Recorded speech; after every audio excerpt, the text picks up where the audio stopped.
In this video, we're going to teach you how to become a spiritual healer. 3 tips on adopting the right spiritual disciplines. Plus, stay to the end for a badass secret weapon To take your spiritual healing game to the next level.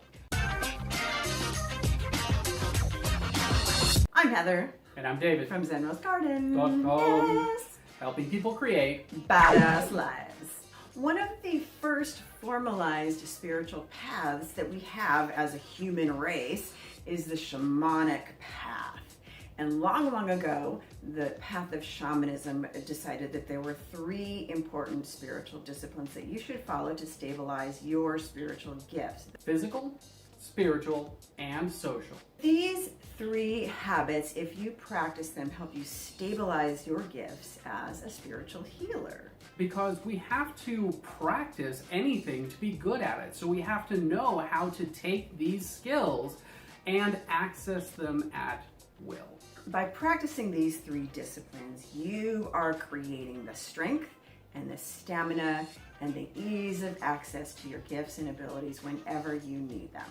And with these particular disciplines and practices and habits, what you're doing is you're creating this neural pathway, this pathway in your brain to more easily access these disciplines or these tools or these tricks or these techniques or whatever, so that you can use them in your daily life. So let's get started. Tip number 1.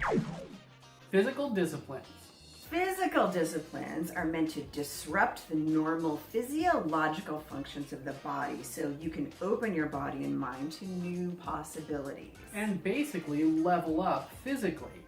This could include cleansing on a regular basis, like the Master Cleanse. Or doing other spiritual, physical practices like yoga. Or even challenging yourself in your exercise program to push yourself beyond your normal limits. Remember, it's all about achieving a level of discipline. And basically leveling up. Tip number 2. Spiritual disciplines. So spiritual disciplines fall under the category of things like meditation or practicing your specific spiritual craft. So the purpose of spiritual disciplines here is to allow you to strengthen the bridge between the subconscious and the superconscious so that you have access to the greater wisdoms of your world. Spiritual disciplines are about cultivating your will and your wisdom, so your stamina, which is your will to keep going when things might be tough, and the wisdom to know what to do and when to do it. The whole purpose is to stabilize those spiritual gifts. This could be meditation, for example. Or any kind of study in your particular field. It could be meeting regularly with your prayer and meditation group, or studying your specific holy books with a group of peers.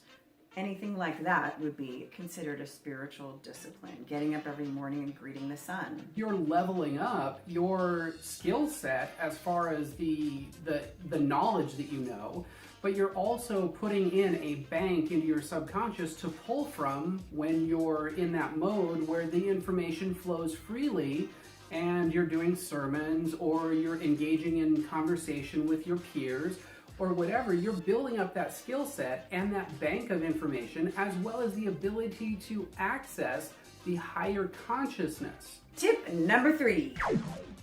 Social disciplines. So what are social disciplines? Social disciplines are when you go out and practice one of the most important concepts in spiritual work, which is service to other people. This also brings us into the concept of tithing, the giving back. So this could take place as good works to others, opening the door for someone, kind acts, feeding the homeless, or volunteering. It's all around love and compassion, not just feeling the love and compassion, but doing something about it. That sacrifices a little bit of your personal time and energy to help other people. This gives you a concept of a mindfulness for a bigger world outside of you. And now it's time for the bonus tip. Bonus tip! Initiations and rites of passage. These are very important for the health of your psyche. It is a long established fact that rituals and taking parts in initiations and rites of passage are incredibly good for making a shift and a change when you're going into a new part of your life. it creates a distinction between the old part of your life and the new part of your life. And you can use this as a spiritual growth tool, as a way to tap into an expansion that you're ready for. And a great example of this would be a sweat lodge or a vision quest. This is an intense type of event that brings you into your next level. It pushes you way beyond your normal limits, whether it's thought, whether it's physical activity, whatever it is, that brings you into a new breakthrough moment. A Tony Robbins event, for example, would be a great rite of passage. It embeds the importance of your new phase into your life and makes it really important and kind of tells you there's no going back to that old self because that old self just died. You no longer need that. It's time to go forward. You just learned how to become a spiritual healer.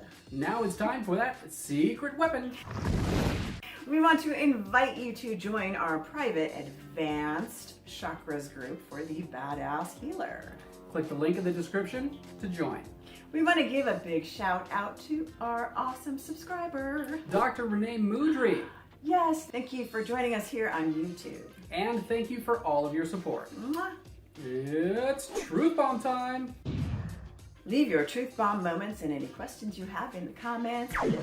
If you like this video, hit that like button below. Hit the like button. Now think of at least 2 people who could use this information. And share it with anyone that comes to mind. If you're ready to take your badass life to the next level, Be sure to subscribe. and click that bell to turn notifications on so you're the first to know. when we drop a new video. Or go live. Thanks for watching. And we'll see you in the next video.